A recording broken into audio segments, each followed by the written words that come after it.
Hello again, it's Noob, and yes, it is finally here. What's here, I hear you ask? Well, if you watch YouTube and you're into lockpicking and you don't already know what this is, then I'm incredibly surprised. But just in case, this is the new Sparrows disc detainer lockpick.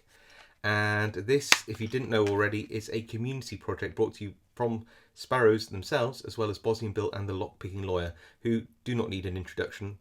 But in case you don't know who they are, go check out their channels. They are absolutely amazing pickers, amazing entertainers, just a font of knowledge. Anyway, so what is it? What do you get inside? Well, I'm just going to do a brief introduction in case anybody doesn't know what a disc detainer lock is, and it's locks which you will have seen about. They've got these weird sort of oblong shaped keys with these little cuts in, and that's because instead of pushing pins up, they rotate discs in a stack. So you can see that there's a stack of discs with these little upstands on, and what they do is they all turn to a certain point and a little sidebar drops down into a groove and opens a lock. So these disc detainer lock picks are designed to pick disc detainer locks.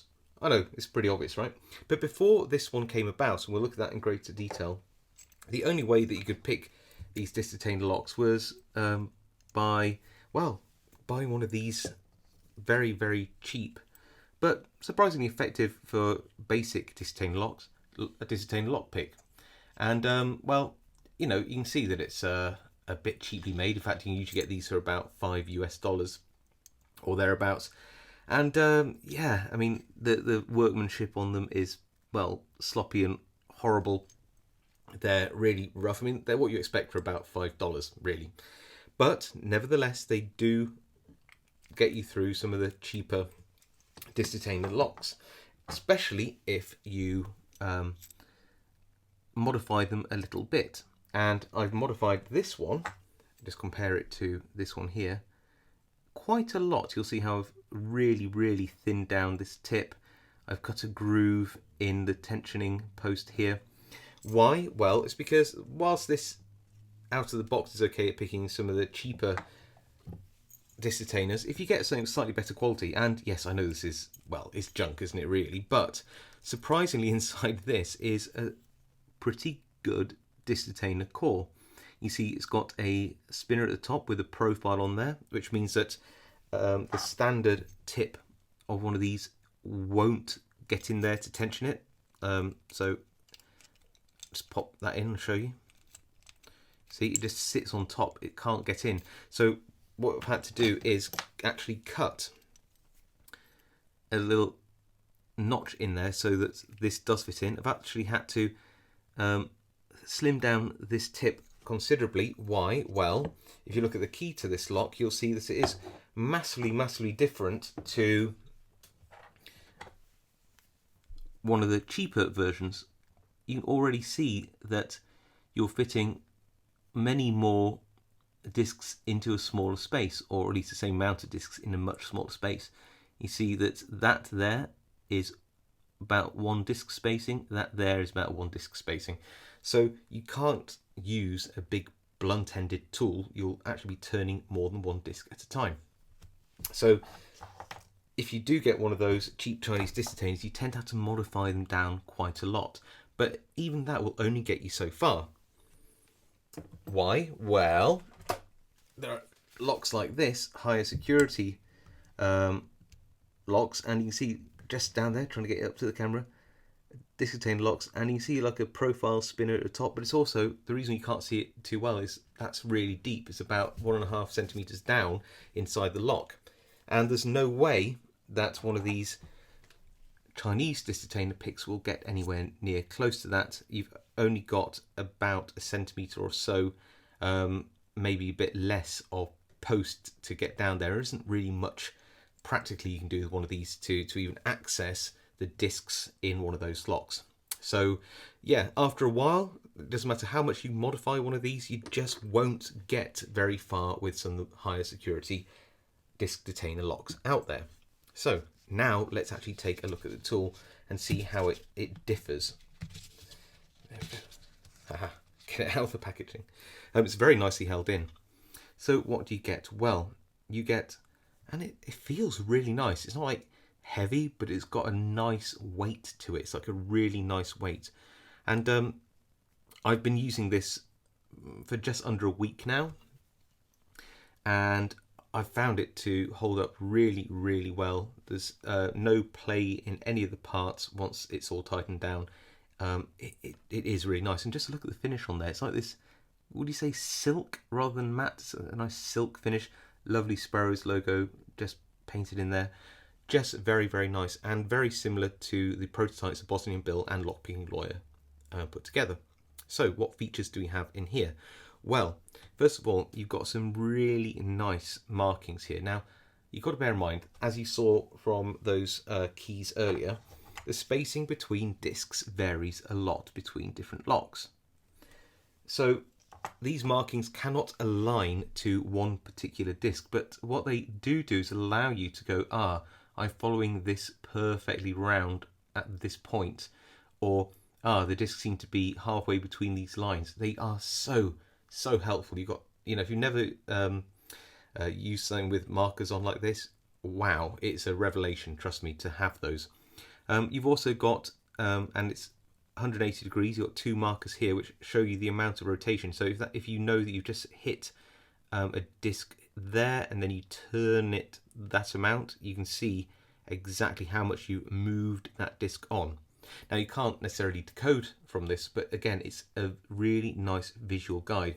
And what's really nice is not just one side, because you often find that when you've tensioned it or it's positioned, you get it somewhere like that, and it's actually really nice to have it on the other side as well.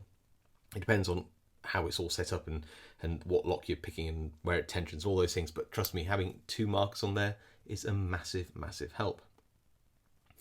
Then we get to the genius bit. Now, of course, when you're tensioning a lock, you want to try to get the tip as close to the lock body as you can. That's because when you're turning this, you naturally will just gently sway up and down a little bit. And the further out you are, the more that compounds the tip when it's inside the lock. So you really want to try and get the tip as close to the body as you can. But look here, you can extend it out. Why is that useful? Well, remember that lock I showed you earlier where you've got a really, really deep set keyway? Well, now you can extend that picking tip out. All you need to do is just loosen these arms, extend that tip out, and you can have it as long as you need. Again, you want to get it just so that the bottom of the body of the pick is just above the lock itself. You don't want it, like, again, too far out, but you can adjust it. You can even turn this whole thing round and turn it 90 degrees in case when you do tension it, it's not comfortable to tension using the tension arms in the position you have. You can actually rotate it 90 degrees to give you that flexibility, which again is absolutely brilliant. Another feature you can see here is that the tip is cut just, well, a bit like that modification I did on the Chinese one. So you can see it's just a much better way of doing it. But you've got that notch there, which allows you to obviously tension locks which have a profile like this. And you see that the top disc and spinner are profiled on this, so you need something to get in there. Really, really cool. But the biggest difference is that tip. And I've not seen a picking tip that fine or that profiled on a disc detainer pick outside of the disc detainer picks, which cost hundreds and hundreds of pounds, which are usually semi-custom made. But why? Why have it that thin? Well, that is an interesting thing. So let's go back and have a look at one of these cheap disc detainers for just for a minute, and just have a look at those discs themselves. And I'm going to get one of the cheap Chinese disc detainer picks to show you. Right.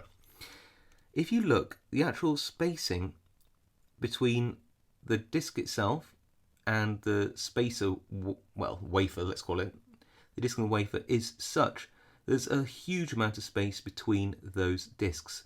this modified Chinese disc detainer pick is thin enough to actually get between the disc and the next disc along. I mean, there's so much space. There's loads of it. But now let's have a look at a higher security disc detainer lock, like this one. And what you'll notice is something a bit weird. Interestingly, the discs themselves are wider. And you might be thinking, but surely that just means it's going to be easier to get purchase with a picking tip on those discs. And yeah, absolutely. In some ways, it's easier to position yourself on these discs in a high security lock than it is on these thinner discs with this tip in a lower security lock. So why not just make this thicker? Well, it's because this isn't designed to necessarily just pick the discs in high security locks. It's designed to slip between them in the spacer. So once you set a disc like this, then you push it down and you slip between the discs to pick the next disc along. The cheaper disc detainer locks, well, there's so much slop and play in here, you can basically drive a bus through the gaps. So you don't need any finesse. The higher security disc detainer locks, you need a very thin picking tip, just like this. And again, it's got a profile on it, so you can slip through those profile discs, which are like little bow ties as well. So again, really, really well considered. That being said, one thing which you probably should know is it actually makes picking the cheaper locks a little bit harder, because there's so much play in these terrible locks, and so much space between the discs, and the discs are quite small, that if you don't get exactly on the disc, you can end up just slipping off them. So you do need to be, well, you need to just be careful. This is a precision picking tool and needs to be treated as such. It's not a blunt instrument like these Chinese disc detainer picks. It's a different kettle of fish. It's designed to get you into more and higher security locks. That being said, it just takes a little more care to use, and I have no problem with that at all. Like I said, this is a really fine precision instrument, and I truly mean that. Okay, but let's put that just there for a minute. What else do we get in this kit? Well, now, look, if you're new to disc detainers, like all lockpicks, there's always a chance that you're going to be a little heavy-handed with your pick. And that's kind of normal, but Sparrows have been so kind as to throw in an extra picking tip, just in case you do something you regret to the one that's installed in the tool itself. And how would you actually get that out? Well, they've actually given you a little hex wrench, or an Allen wrench, or an Allen key, whatever you want to call them, depending on which side of the world you're in. And all you'd do is you'd undo it here and here. You've got 2 spare grub screws in there as well. You'd slide that out, you put the new one in, align it, and there you are, you're ready to go again. So, I mean, that's a bit of a run through. What do I think to it? Well, this review copy was given to me by Sparrows, and I've had just under a week ago, and I've had that time to really have a good play with it. So thank you to Sparrows and Lockpicking Lawyer and Bossing Bill, for that matter, for creating it and getting it to me for my review. As you can see, I've had a really good look at how it works in different types of disc detainer lock, from the low securities, the medium security, to even the high security ones, and it's given me a lot of food for thought.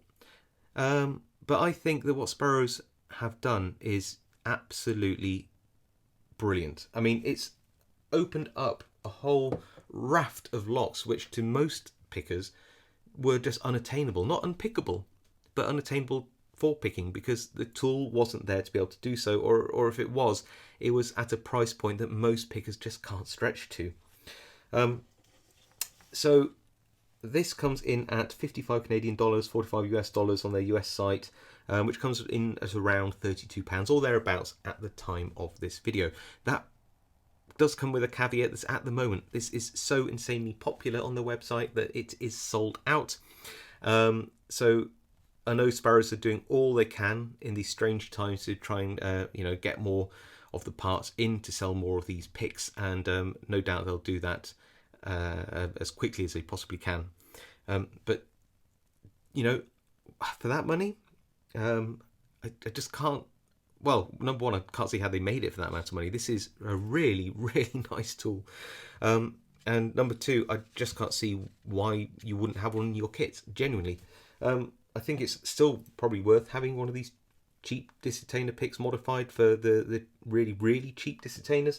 But, if you really want to expand your skill set, if you're really into picking more precision detainer locks, if you want some really, really fine, say workmanship, then I don't know where else you'd look. Not for that price point. Yeah, there isn't anywhere, is there?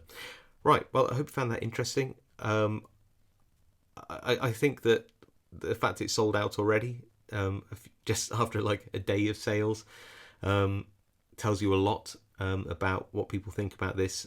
So yeah, when you can get one, I think I'd recommend you get one. Let me know what you think in the comments. I'll see you all next time.